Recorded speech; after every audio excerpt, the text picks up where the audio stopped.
इससे जो पिछले हमारे लेक्चर थे उसमें हम डिटेल के साथ जिक्र कर चुके हैं दो एज का, मेसोलिथिक एज और पैलियोलिथिक एज। आज की जो हमारी वीडियो है इसमें हम डिटेल के साथ डिस्कस करेंगे न्यूलिथिक एज को। पहले ये जान लेते हैं कि जो न्यूलिथिक का वर्ड है इसका मीनिंग क्या है। अगर हम इसके मीनिंग पे गौर करें, जो न्यूलिथिक वर्ड है इसके ये दो वर्ड्स का मजमुआ है, एक न्यू है, दूसरा लेथिक है। न्यू जो वर्ड है इसका मीनिंग है न्यू और लेथिक का मतलब है स्टोन, जिसका सिंपली माना बनता है न्यू स्टोन एज, यानी न्यूलिथिक एज को हम न्यू स्टोन एज भी कहते हैं। इसका दौरान या टाइम ड्यूरेशन जो बताया जाता है वो लगभग 7000 बीसी से लेकर 2000 बीसी तक है। न्यूलिथिक का जो मैन था वो कल्टीवेट करता था, यानी काश्तकार था, वो काश्तकारी करता था। इससे पिछले जो हमारे वीडियो थे उसमें हमने डिटेल के साथ ये बात डिस्कस की थी कि पैलियोलिथिक एज में, मेसोलिथिक एज में जो इंसान था वो हंटिंग करता था, वो एनिमल जानवरों का हंटिंग करता था और साथ साथ जो प्लांट थे उनसे चीज़ें वो लेता था और फूड वगैरह जितनी चीज़ें थी वो कंज्यूम करके अपनी ज़िंदगी बसर करता था। लेकिन इस एज में क्या हुआ कि इंसान ने हंटिंग अभी भी स्टिल एग्जिस्ट करती थी, लेकिन इंसान ने दो किस्म की डोमेस्टिकेशन की तरफ गया और दो किस्म की डोमेस्टिकेशन इंसान ने शुरू किया। एक प्लांट डोमेस्टिकेशन स्टार्ट किया इंसानों ने और दूसरा एनिमल डोमेस्टिकेशन इंसान ने इस एज में स्टार्ट किया। अब आइए समझते हैं कि प्लांट डोमेस्टिकेशन का क्या मतलब है और एनिमल डोमेस्टिकेशन का क्या मतलब है। जब कोई इंसान अनाज अपने लिए उगाता है और इतना अनाज उगाता है कि जब वो उग जाता है और वो सिर्फ ग्रो हो जाते हैं और सिर्फ उसकी ज़रूरत को कंप्लीट करता है, यानी सिर्फ उनकी जो ज़रूरत होती है उनके लिए सिर्फ काफ़ी हो जाता है, तो फिर सच टाइप को हम इस प्रोसेस को फिर हम कहते हैं फूड कलेक्शन।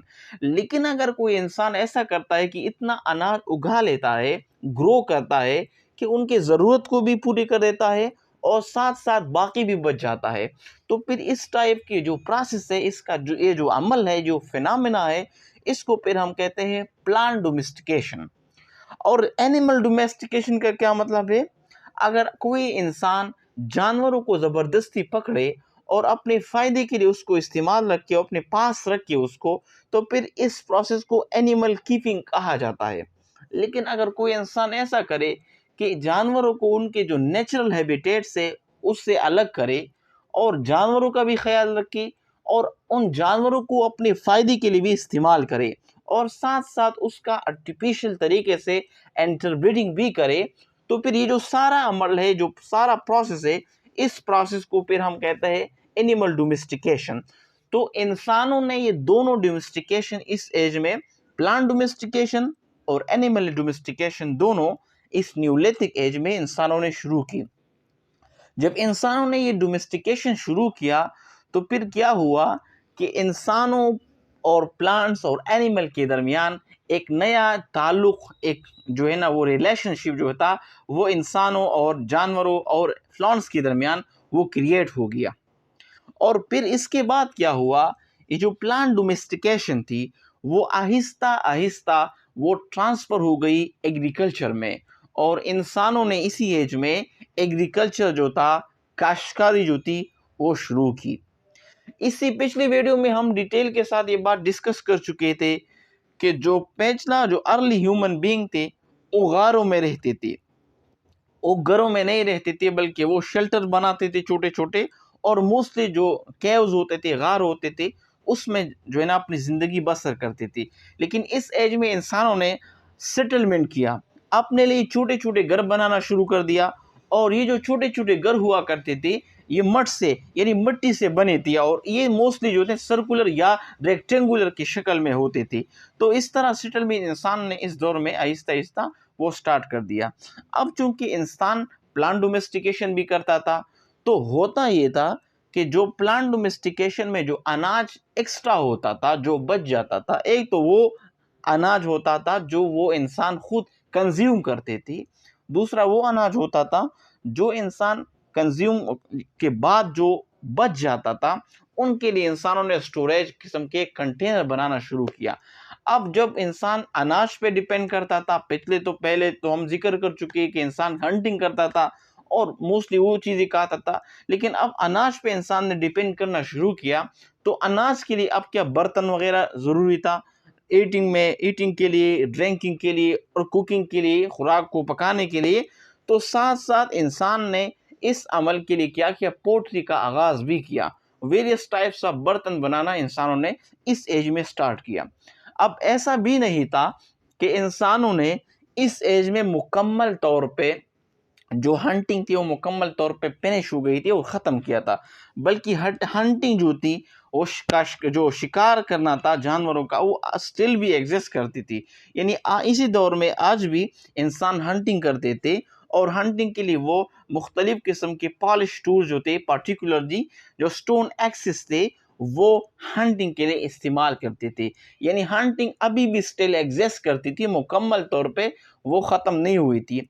अब इस एक्सिस के बुनियाद पे, जो स्टोन एक्सिस थे, इसकी बुनियाद पे हम जो है ना, उसके टाइप्स की बुनियाद पे हम एरियाज को तीन डिफरेंट टाइप्स में हम डिवाइड करते थे। मोस्टली जो एरियाज थी उनको हम 3 टाइप्स में डिवाइड करते हैं on the basis of types of axis की बुनियाद पे। एक एरिया जो है नॉर्थ वेस्टर्न एरिया, ये वो एरिया था जहाँ पे जो एक्सिस थे वो रेक्टेंगुलर थे, rectangular axis with curve cutting edges. ऐसे एक्सिस थे जिसकी जो एजेस थी वो कर्व होती थी, वो रेक्टेंगुलर थी। दूसरे जो एरिया थे वो थे नॉर्थ ईस्टर्न एरिया। ये वो एरिया थी जहाँ पे पॉलिश स्टोन थे, एक्सिस जो थे वो पॉलिश स्टोन की एक्सिस थे और जिसके रेक्टेंगुलर बट हुआ करती थी। और तीसरे जो एरिया है वो साउथर्न एरिया थी। साउथर्न एरिया वो थे जिसकी एक्सिस के जो साइड्स थे वो ओवल किस्म के थे, ओवल टाइप के एक्सिस थे। अब आते हैं कि जो मेन चेंजेस जो आए थे इस एज में, वो कौन कौन से मेन जो सिग्निफिकेंट चेंजेस थे जो कि दूसरे जो एजेस हमने डिस्कस किए थे उसमें नहीं थे। पहला यही हुआ था कि इसमें वेरियस किस्म के जो स्टोन एक्सिस थे वो डेवलप हो गई। दूसरा इन्वेंशन ऑफ पोट्री, इसमें पोट्री का जो था वो इन्वेंशन हुआ। और साथ साथ तीसरा ये इंपॉर्टेंट कि इसमें इंसानों ने छोटे छोटे अपने लिए घर बनाना शुरू की और जिसकी वजह से एक छोटे छोटे गांव जो है वो वजूद में आ गए। चौथा जो इम्पोर्टेंट सिग्निफिकेंस इस एज का था वो ये था कि इंसान जो था वो एग्रीकल्चर की तरफ आ गया और इंसान ने इस एज में एग्रीकल्चर और काश्तकारी का आगाज़ कर दिया। और इस सिग्निफिकेंट चेंजेस की वजह से गार्डन छॉल जो था उसने इस एज को न्यूलिथिक रिवॉल्यूशन का नाम दिया।